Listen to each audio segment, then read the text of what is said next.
So it seems to me as if the Clintons figured out how to turn their service into a business. And this charity, which is not regulated really by anybody, it's been defanged. It's not regulated by the attorneys general, by the solicitation people, the international people, is a perfect gathering place and a front to go around the world and act as if you're doing good things and bring powerful people together and concoct deals and make people rich, including the Clintons. Give us a thumbnail of your background and why you've spent so much time researching and studying the Clinton Foundation. For a long time, I did well in school and got into banking, and I was able to retire at the age of 46 and spent a fair amount of time just really doing whatever I wanted to do. Then I saw the credit crisis coming, and I called that out, and that got me into TV and radio because it was a topical thing. And I like complex problems. So somebody was saying to me, you know, I can't figure out this Clinton Foundation. And it sounded good on paper, and I should know something about how charities report, but I didn't really. And so last year in March, February, March timeframe, I turned my attention to the filings. And lo and behold, I was shocked at what I found. This is a case study. Why I got interested in the beginning was just a complex problem, and I like to try to solve those. But then when I realized the utility of this case is going to be, I think, in telling the story, exposing the full extent of this fraud, and then asking the question, how can the former President of the United States and an aspiring President of the United States, who are both very smart, I mean, they met at Yale Law School, and they have the money and the team to get it right, how could it get so wrong? And how could it have been allowed to operate as a rogue charity, not only in every U.S. state, but in multiple countries around the world, with nobody saying, hang on, you can't do this? Actually, the people I speak to on the left, before I got into this, I did a fair amount of exposing of corporate fraud, and that took me into the logical Bloomberg, CNBC, Fox Business land. On this one, believe it or not, I spend a lot of time on progressive radio and progressive interviews, and it's the progressives who are furious looking at this, absolutely furious, because not only is the case so abhorrent, but it sets such a bad precedent. I mean, it could well be that a different team than the Clinton team wins this election, you know, and now you've had this operate in this way for 8 years. You know, do we want to give this other team the right to impose its vision of how the law, and then to persecute people who are, let's say, in Clinton land the same way that you know, the right was persecuted by Lerner? You know, the progressives are really inflamed actually here.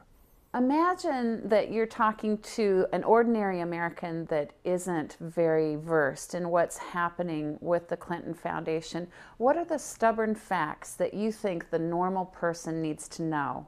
That's an excellent question, you know, because people in America and around the world, they talk about the big names who give money to charity, but in reality, it's the people who don't have money as a group who give the most to charity, and they trust people like the Clintons and their trustees to actually be honest, and that the forms and the solicitations that they receive are true and accurate. The truth is, this foundation has been cooking the books since its first days. The first day it opened on October 23, 1997, when Bill was still President of the United States, when he was fighting all these scandals, when they needed to raise money, and there was a scandal that exploded. Charlie Tree had raised money for a legal defense trust, and that was exposed, so they needed another scheme, and this is what the Clinton Foundation started out as being. So to the ordinary Americans, we all give money to charity, whether it's in boxes or in somebody's cup on the street or a solicitation, and you expect those books to really reflect the true operation of the charity, and more important, you expect the charity to be authorized to do what it says it can do to help people. This charity has never been authorized to be anything other than a presidential library and archive and research facility in Little Rock. That's it. All these other fancy things that attract money, fighting HIV/AIDS, climate change, all that international work, none of that is authorized properly. So it is a crooked charity cooking the books.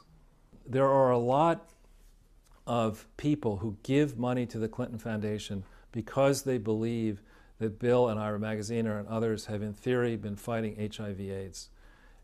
The truth is so diabolically different than that.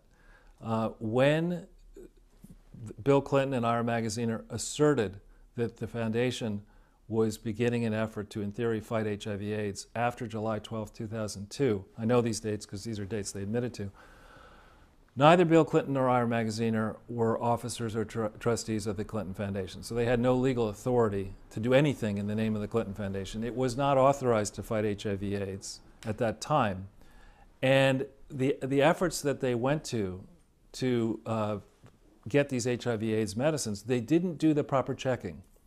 And so there's a big story here as to exactly who was helped, were people hurt, what is the true story on HIV/AIDS, and that's something we should really dig into. Imagine you're talking to someone, say I'm a parent of a child who died in service in the military, and I'm a Gold Star mother who's walking around Arlington Cemetery weeping at the loss of my child. And you know what you know about what Hillary Clinton and Bill Clinton have done as public officials. How do you explain their public service in light of the loss of human life for their country? Here we have, in what you know about the Clintons, and we know a lot more about the Clintons and the administration thanks to all the WikiLeaks and everything else. It seems we have here, first of all, a bunch of incompetent, self-centered, profit-seeking people who are dedicated to living champagne and caviar lifestyles in private jets and presidential suites, but not because they've invented a better product or found a better way to serve in a competitive market. No, they're playing an inside game. They're trading off favors, they're taking money, there's no accountability, and it's one big party as far as I can tell. So you contrast that and also the derisive attitudes as reported that particularly Hillary Clinton had towards members in the service who were helping her in various events. It beggars belief. It just beggars belief that somebody would hold themselves out as being worthy to even clean the brass on the doorknobs at the White House, let alone run the free world from the Oval Office. Just beggars belief. So, Charles, we're filming on October 27th, before the election, certainly. But just today, there's been New York Times, Washington Post, Wall Street Journal reports on a Doug Band memo to John Podesta in 2011.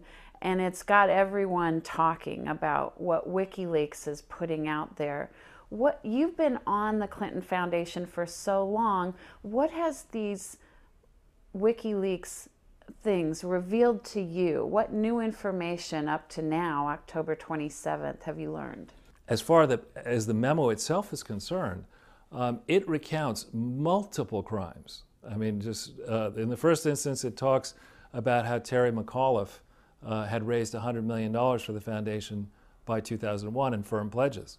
There's no evidence of that in the 990s. The total cumulative income through 2001 is about $25 million.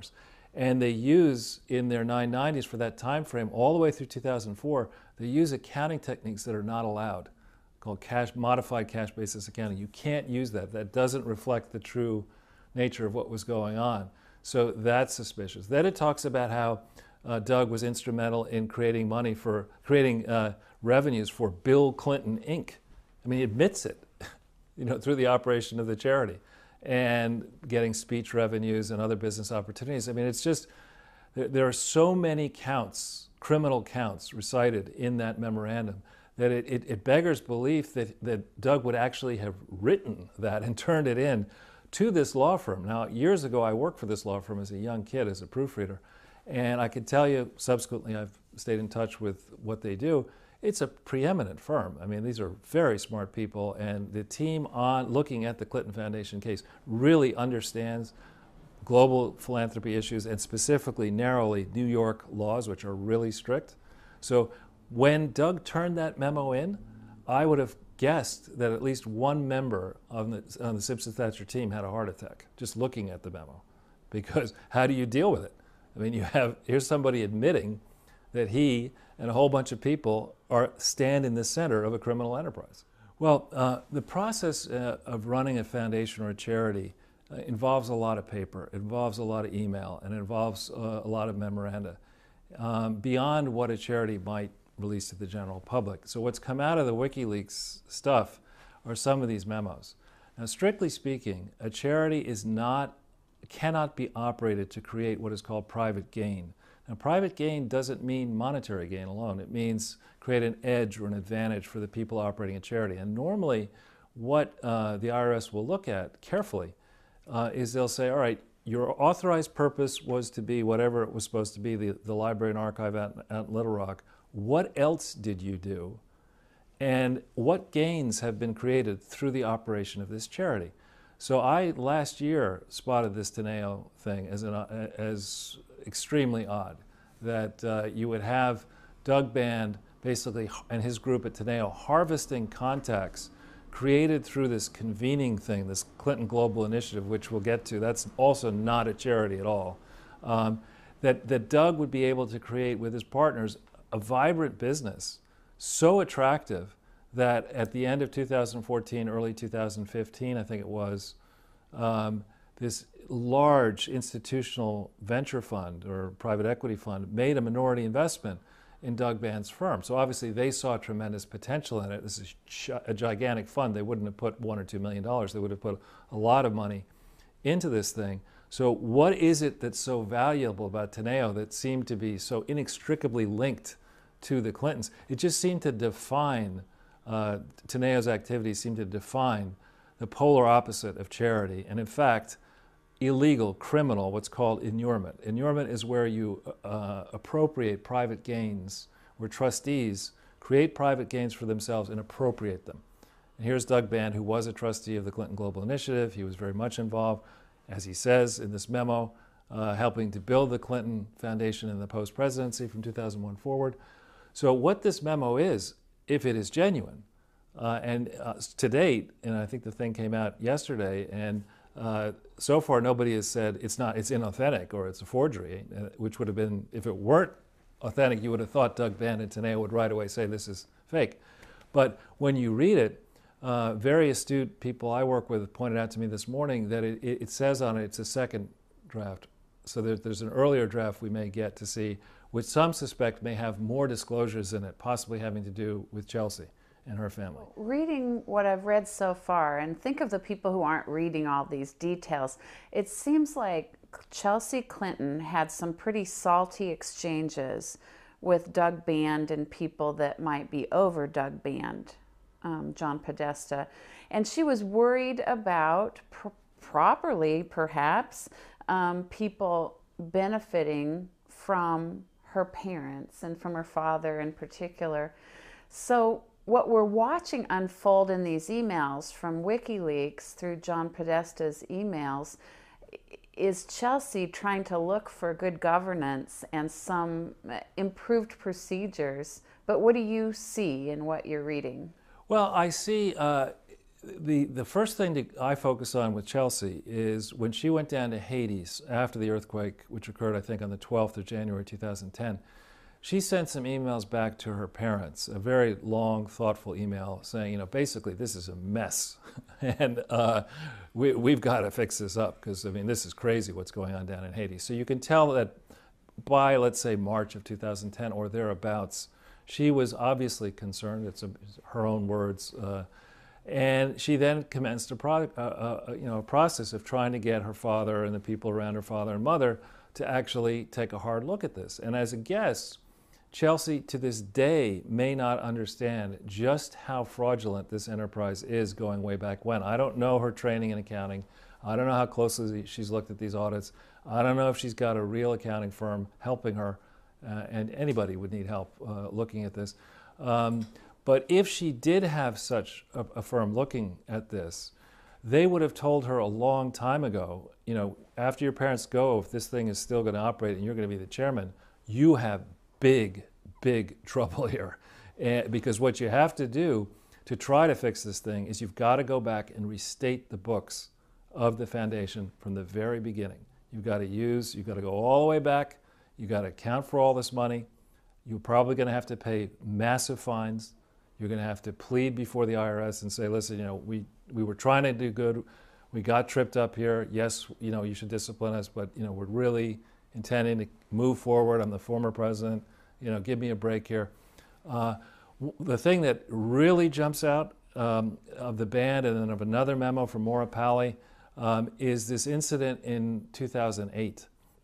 There's a footnote in the band memo where it talks about how after July 2008, in the HIV/AIDS operation, which we can talk about, which is illegal, they blew through either $23 or $28 million, and they admitted that. These guys up in Boston, Ira Magaziner, and a guy called Anil Soni, according to this memo, admitted that they had blown through, wasted, diverted, whatever you want to call it, $23 million. And the reaction of the parent foundation was not, we're going to fire you, we're going to report it, we're going to do whatever. Well, what we'll do here is we've got this so-called quasi-endowment. Now, there is no such thing as a quasi-endowment for a foundation. They had a slush fund, and they took some of what was in the slush fund, and they papered it over, and they made this crime go away. Well, I mean, that's a confession of a crime, a confession of another diversion of a crime, within the context of subsequently going out to the world and raising a $250 million endowment using this fellow Dennis Chang without ever disclosing your past sins. You're not allowed to do that. And I don't know Arkansas law particularly, I don't know DC law, but I do know New York law. And New York law is incredibly strict. When you raise an endowment for a foundation, the money must go just for that endowment. You can't use it for operating purposes. You can't lend it. You can't go to Las Vegas and gamble it. You've got to take that money and make sure that it is just sitting in the endowment. And if you go out and you try to raise a new endowment without telling people of your past sins, you're breaking all kinds of state, federal, and foreign laws. And that's something, generally speaking, people get really exercised about in the history of charities. Why do you say, Charles, that this is Robin Hood in reverse? Robin Hood and his merry band of thieves, in theory, stole from the rich to give to the poor. And what you see here is the opposite. Forget the Little Rock main purpose, the archive. Think about all the disaster relief efforts. And what you have is when there's a disaster, the Clintons come out of the woodwork and interpose themselves and their organizations between the aid flows that generous people around the world will send to the tsunami, the earthquake in India, to Katrina, to Haiti, to Papua New Guinea, to the AIDS victims in Africa.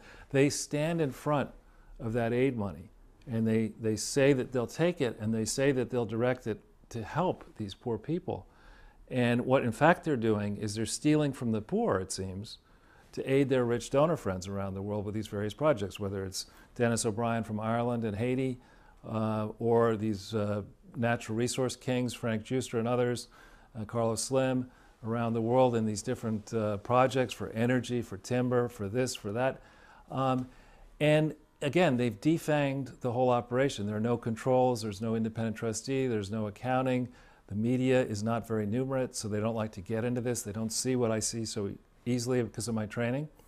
And so, yeah, it's basically a bunch of people stealing from the poor to appropriate these aid flows for themselves and for their cronies. And John Podesta, what do people need to know about John Podesta? Well, it's curious to me that John Podesta was involved in the tail end of Bill's second term, just at the height of all these scandals. So he was involved when the charity was first birthed. He has his own charity, whose books are a little bit suspect.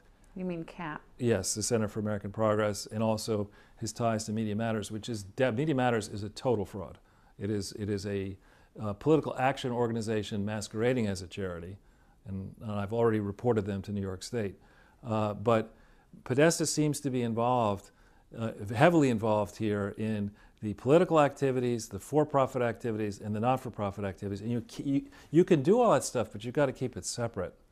And a charity can't be involved in politics. So what are the rules and regulations? Who are the cops on the beat when it comes to charities like this?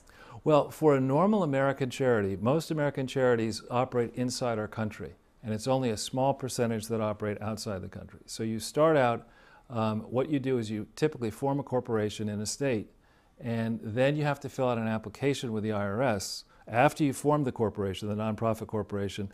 And that application is the hook the IRS, the lever the IRS holds over a charity. If you lie in that application, either about your background, your history, or what you intend to do, and the IRS later finds out about it, at any point in time, there's no statute of limitations, they can go back and say, wait a minute, you know, you said you were going to be an archive in Little Rock, and now you're off in Papua New Guinea fighting HIV/AIDS, but you never cleared that change purpose with us.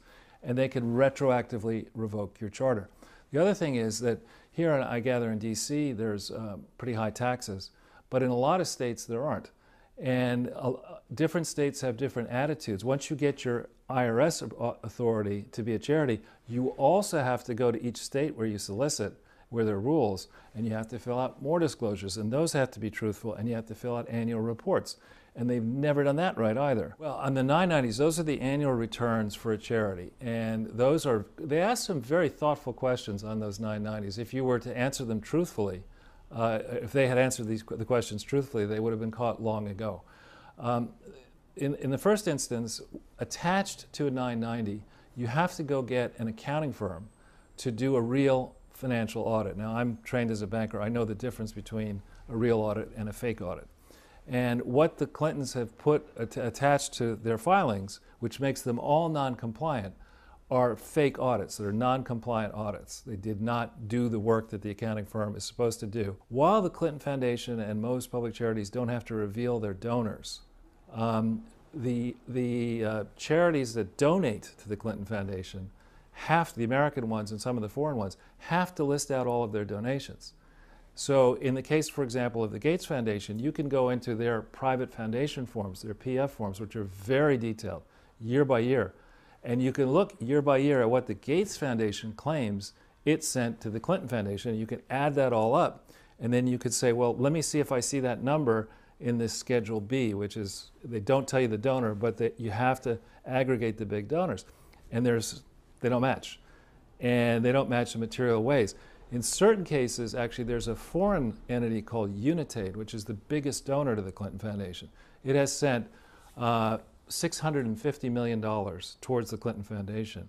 And in key periods, specifically the first time Hillary Clinton ran for president in 2007 and 2008, the amounts of money that that United claims it sends in its filings, which are very detailed, it's a Swiss-based organization. They have financial reports and they have annual reports, so they have exhaustive details that do all foot in their reports. But then and they list out the Clinton Foundation, and then when you go into the Clinton Foundation donor report, you don't see numbers anywhere near. There's roughly $100 million missing in the 2007-8 timeframe. Lois Lerner was the very person from around July 2001, when the Clinton Foundation began to migrate away from its true authorized purpose. She was the person who stood within the IRS in a department that was supposed to consider these complex matters. And then she was put in charge of the tax-exempt organizations department, the whole department that sits on top of these charities and would have the authority to decide whom to prosecute and whom not to prosecute, or who to refer to the Department of Justice for prosecution. So the same person who went after the right-leaning conservative groups was the person who gave a pass to this textbook set of cases of fraud for many, many, many years. And that's a very dangerous precedent to let stand. The primary regulator at state level tends to be the Attorney General in a state, so the Attorney General in the state of Arkansas. Now, last year I reached out to that person with a file, and I said, look, this is a rogue charity, and I've gotten no response. I've reached out to multiple Attorneys General across the United States and gotten no response. Now, that may be because, you know, this is a very politically sensitive matter, and maybe they said, well, let's wait and see what happens with the election, and depending on what happens, you know, maybe we'll prosecute or we won't prosecute. So that's, at state level, there are people who regulate it beyond the federal IRS.